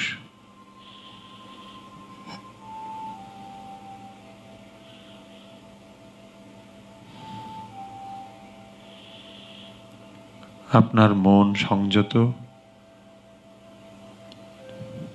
এবং শান্ত, শরীর সুস্থ এবং দৃঢ়। মানসিকভাবে আপনি প্রস্তুত।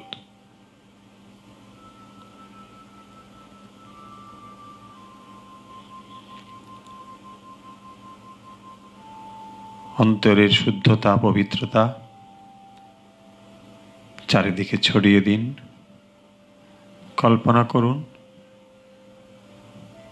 আপনার অন্তরের শুদ্ধতা, পবিত্রতা চারিদিকে ছড়িয়ে পড়ছে। গাছপালা, পশু পাখি, অন্তরের পবিত্রতা সর্বত্র ছড়িয়ে পড়ছে, অনুভব করুন।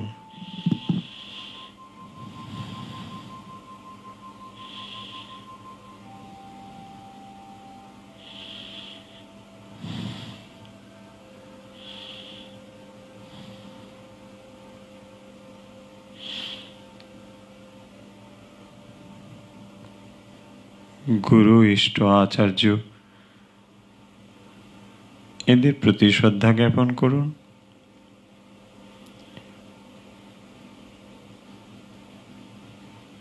সমস্ত ধর্মের প্রতি,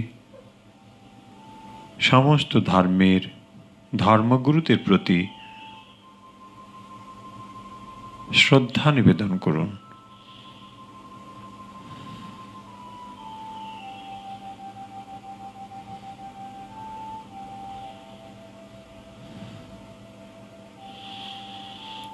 মেরুদণ্ড সোজা,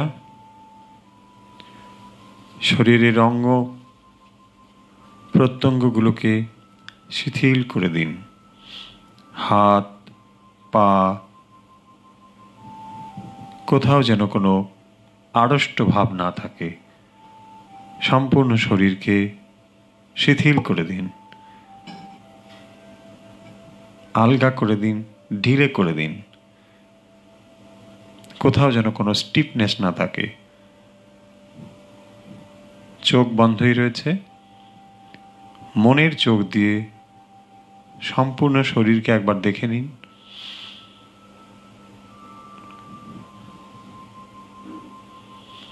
কোথাও কোনো আড়ষ্ট ভাব থাকলে, কোনো পেশির ভেতরে সংকোচন থাকলে তাকেও শিথিল করে দিন।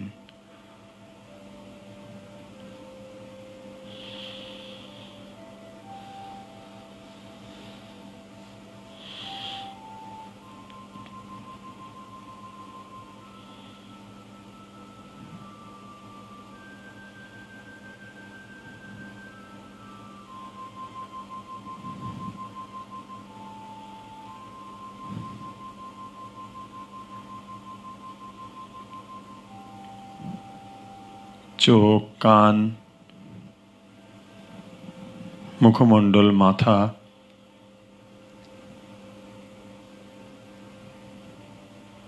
কোনো আড়ষ্ট ভাব যেন না থাকে, সম্পূর্ণ শিথিল করে দিন।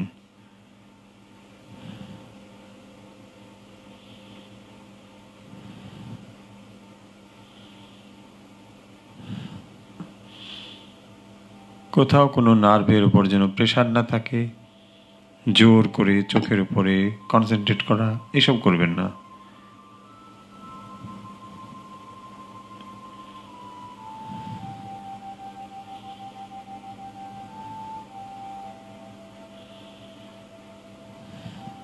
স্বাভাবিক শ্বাস নিন, ধীরে ধীরে শ্বাস নিন, ধীরে ধীরে ছাড়ুন।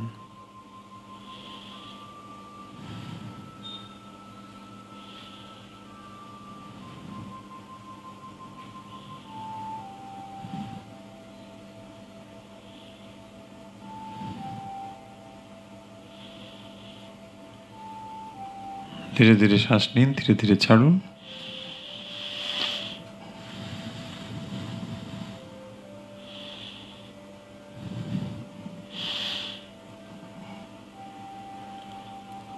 আপনি যে আসনের উপর বসে আছেন, মনে মনে কল্পনা করুন আপনার শরীর যেন একটি গাছে পরিণত হয়েছে।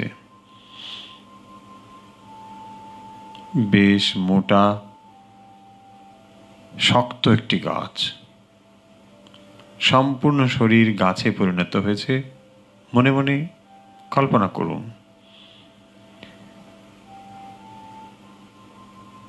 এবং ওই গাছের শেকড়গুলো নিচের দিকে চারিদিকে ছড়িয়ে গেছে। কল্পনা করুন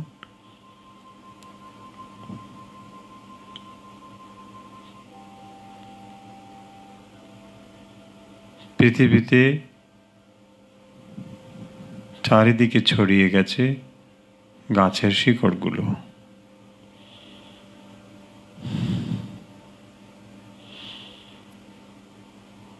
আসনের নিচের দিকেই সমস্ত শেকড় ছড়িয়ে গেছে। শরীরটি একটি গাছে পরিণত হয়েছে। গাছের ডালপালা সব ওপরের দিকে, বিরাট লম্বা, ক্রমশ বড় হচ্ছে গাছ, এরকম কল্পনা করুন। গাছ যত প্রসারিত, যত বড় আপনি কল্পনা করতে পারেন তত বড় কল্পনা করুন। ডাল যেন আকাশে গিয়ে ছুঁয়েছে, আকাশ ভেদ করে চলে গেছে।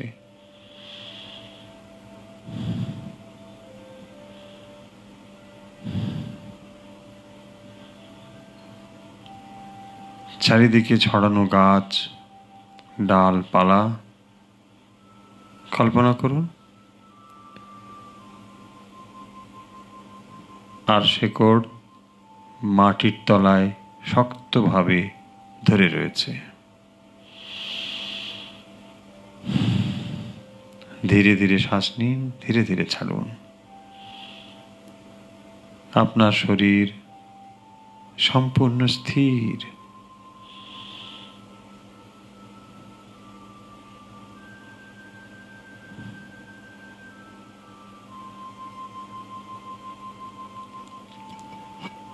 ধীরে ধীরে শ্বাস নিন, ধীরে ধীরে ছাড়ুন।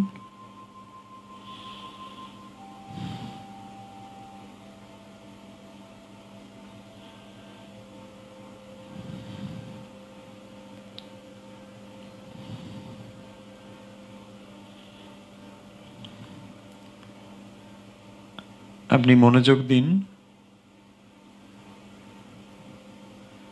নাকের ভেতরে শ্বাস ভেতরে ঢুকছে এবং বেরোচ্ছে, এইটি গভীর মনোযোগের সঙ্গে লক্ষ্য করুন।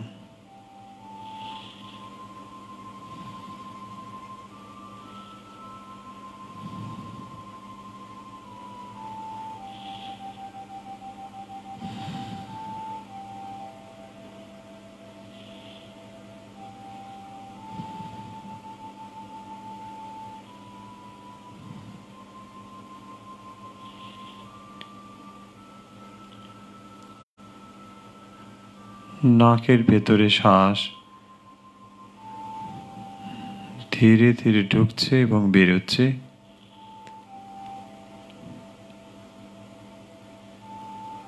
নাকে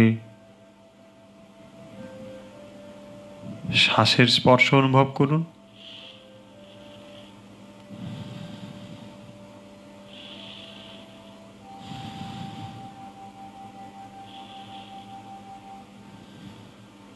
ধীরে ধীরে শ্বাস নিন, ধীরে ধীরে ছাড়ুন।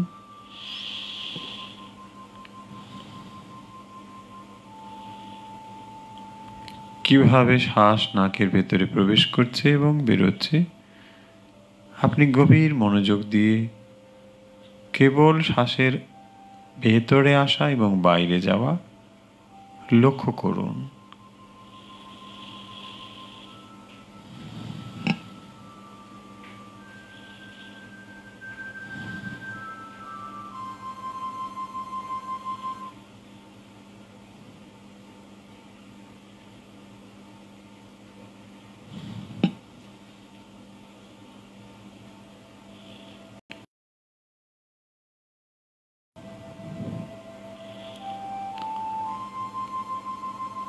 গভীর মনোযোগ দিয়ে লক্ষ্য করুন শ্বাস কিভাবে ভেতরে আসছে এবং বেরোচ্ছে।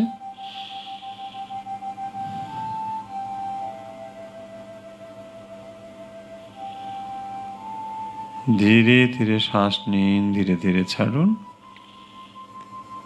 মনে মনে কল্পনা করুন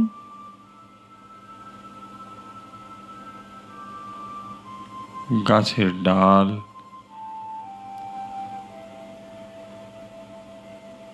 আকাশ ভেদ করে আরো উঁচুতে অনেক লম্বা হয়ে যাচ্ছে। যত উঁচু, যত লম্বা ভাবতে পারেন।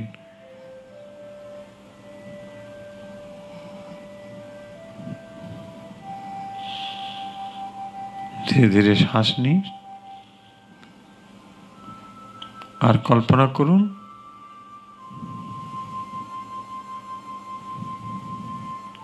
গাছের ডাল ওপরের দিকে আকাশ ভেদ করে আরো উঁচুতে চলে যাচ্ছে।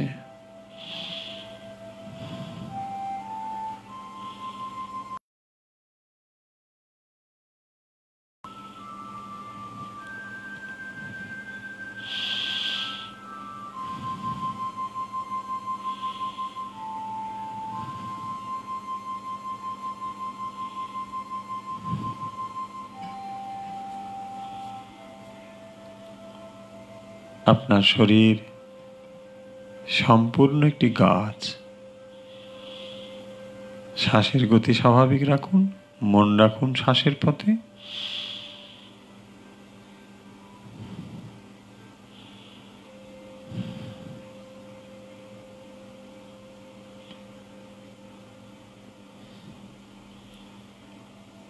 অনুভব করুন আকাশ পর্যন্ত বিস্তৃত আপনার সম্পূর্ণ শরীর। গাছ, ডালপালা, পাতা, সূর্যের কিরণ এসে পড়ছে। মনে মনে কল্পনা করুন সূর্যের কিরণ এসে আপনার শরীরের উপর পড়ছে। গাছ হয়ে গেছে আপনার সম্পূর্ণ শরীর। সেই গাছের ওপরে সূর্যের কিরণ এসে পড়ছে।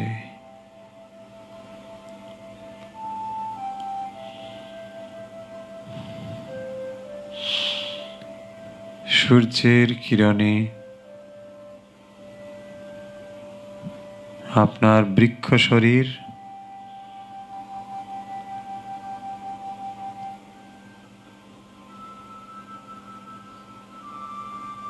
আলোকিত হয়েছে।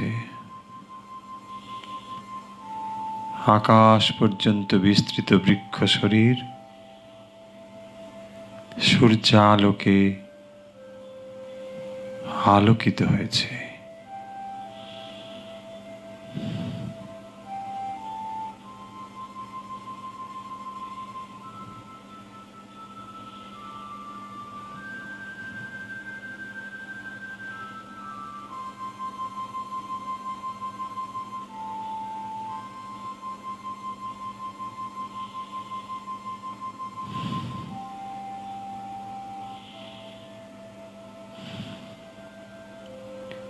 ধীরে ধীরে শ্বাস নিন, ধীরে ধীরে ছাড়ুন।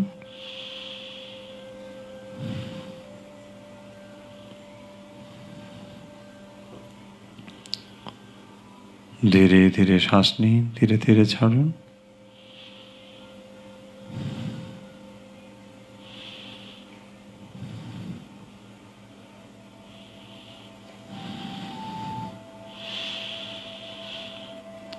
ধীরে ধীরে শ্বাস নিন, ধীরে ধীরে ছাড়ুন।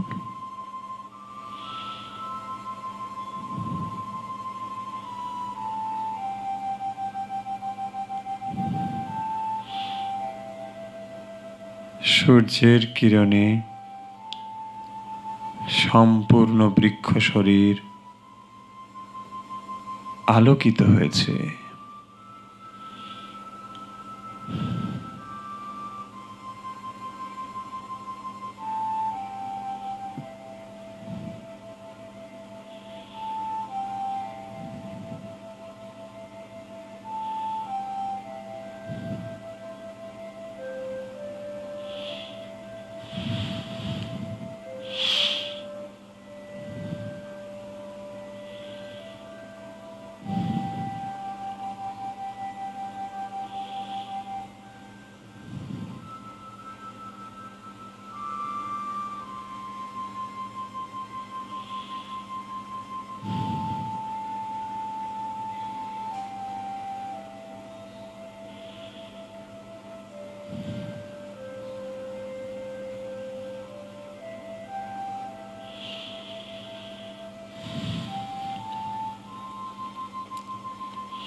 সূর্যের আলোকে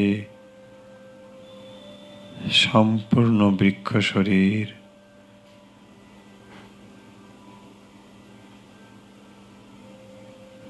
মাটি থেকে আকাশ পর্যন্ত বিস্তৃত, সম্পূর্ণ শরীর আলোকিত হয়েছে।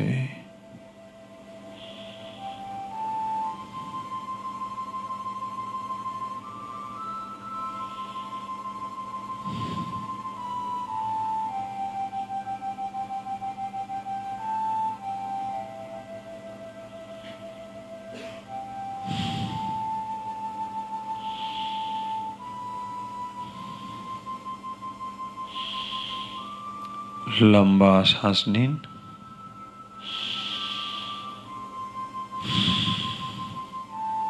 লম্বা শ্বাস নিন।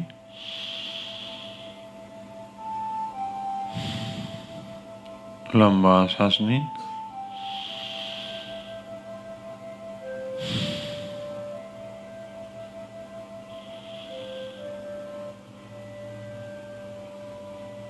তিনবার ওঙ্কার উচ্চারণ করা হচ্ছে। আপনি এই ওঙ্কার ধ্বনি আকাশ বিস্তৃত সর্বব্যাপী যে বিশাল বৃক্ষ শরীর,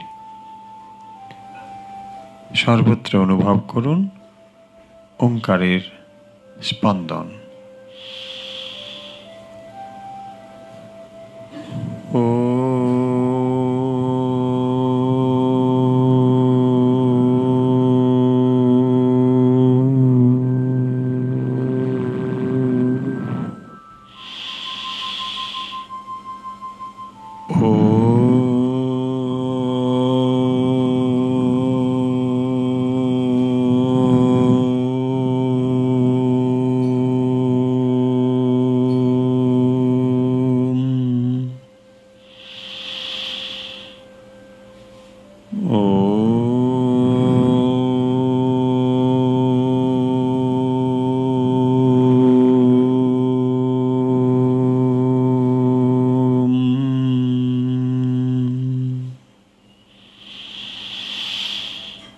हरि ओम तत्सत।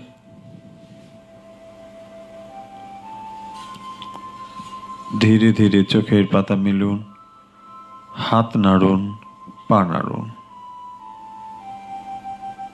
হাত দুটোকে ঘষে চোখে এবং মুখে স্পর্শ করিয়ে দিন। পারিপার্শ্বিক অবস্থার সঙ্গে নিজেকে মিলিয়ে নিন। আজকের ভগবদ গীতা আলোচনা এবং ধ্যান ও প্রাণায়াম অভ্যাস এখানেই শেষ হলো। আমরা নিয়মিতভাবে অনুধ্যান এবং অভ্যাস করে থাকি। যারা আমাদের সঙ্গে নতুন যুক্ত হয়েছেন বেশ কয়েক মাস বা সপ্তাহ, তারা ইচ্ছে করলে আমাদের আগের অনুধ্যান এবং অভ্যাসগুলো আমাদের টাইম লাইন নিয়ে গিয়ে দেখতে পারেন। আমরা আগামীকাল, যেহেতু সেপ্টেম্বর মাস শুরু হচ্ছে, তাই ভারতীয় সময় বিকেল 4টে থেকে এই অনুধ্যান পর্ব শুরু হবে। অনেকেই আপনারা জানিয়েছেন, বিশেষ করে যারা বাংলাদেশ থেকে দেখছেন, তাদের সময় নিয়ে একটু অসুবিধে হচ্ছিল। ভারতবর্ষেও অসুবিধে হচ্ছিল, কারণ অনেকে যারা বিশেষ করে এই দিকটায় থাকেন, ভারতবর্ষের পশ্চিম অংশ ছাড়া পূর্ব প্রান্তে বা পূর্ব অংশে তাড়াতাড়ি সূর্যাস্ত হচ্ছিল, অসুবিধে নিশ্চয়ই। তাই 4টে থেকে এটি আমাদের শুরু হবে আগামীকাল থেকেই। আর বিভিন্ন বিষয়েরও একটু পরিবর্তন আপনাদের অনুরোধে সেটি হবে। আশা করি সেটি আপনারা লক্ষ্য করবেন এবং আমাদের সঙ্গে যারা নতুন করে হোয়াটসঅ্যাপেও যুক্ত হতে পারেন। হোয়াটসঅ্যাপ নাম্বার আপনারা অনেকেই জানেন, ফেসবুকে দেওয়া রয়েছে। আর আপনাদের পরিচিত যারা রয়েছেন, ইচ্ছে করলে তাদেরকেও যুক্ত করতে পারেন। আপনারা অনেকে জিজ্ঞাসা করেন, হোয়াটসঅ্যাপে জানতে চান যে এগুলোকে শেয়ার করতে পারেন কিনা, অন্য কাউকে যুক্ত করতে পারেন কিনা। হ্যাঁ, নিশ্চয়ই পারেন, তবে এটুকু লক্ষ্য করবেন যেন অপাত্রে এটি না পৌঁছয়। আজকের প্রশ্ন দিয়ে আজকের পর্ব শেষ করব। আজকের প্রশ্ন সহজ প্রশ্ন, ভগবদ্গীতার ৮ম অধ্যায় থেকে এই প্রশ্ন। আব্রহ্ম ভ্রুবনান লোকা, আব্রহ্ম ভ্রুবনান লোকা, এটি ভগবদ্গীতা ৮ম অধ্যায়ে রয়েছে। এই কথাটির অর্থ কি? আব্রহ্ম ভুবনান লোকা কথাটির অর্থ কি? সহজ নিশ্চয়ই। আপনারা উত্তর অনেকেই হয়তো লেখা শুরু করে দিয়েছেন। উত্তর পাঠিয়ে দিন। উত্তর পাঠাবেন হোয়াটসঅ্যাপে, এবং উত্তরের সঙ্গে আপনাদের নাম এবং সংক্ষিপ্ত ঠিকানা লিখতে ভুলবেন না। যে যেখান থেকে আমাদের এই অনুধ্যান এবং অভ্যাস পর্ব দেখছেন এবং অভ্যাস করছেন, তাদের সকলের জন্যে ঠাকুর মা স্বামীজি এবং ভগবদ্গীতার যিনি প্রাণ পুরুষ ভগবান শ্রীকৃষ্ণ, তার কাছে আমরা এই প্রার্থনা করছি যে যে যেখান থেকে আমাদের এই অনুধ্যান এবং অভ্যাস করছেন, তাদের সকলের জন্যে আপনাদের যেমন প্রার্থনা, আপনাদের প্রার্থনার সঙ্গে আমাদেরও প্রার্থনা যুক্ত করে যে প্রার্থনা আমরা নিয়মিতই করি, আজকেও সেই একই প্রার্থনা। সর্বেত্র সুখিনো সন্তু, সর্বে সন্তু নিরাময়া, সর্বে ভদ্রাণি পশ্যন্তু, মা কশ্চিৎ দুঃখ ভাগ ভবেৎ। ওম শান্তি, ওম শান্তি, ওম শান্তি।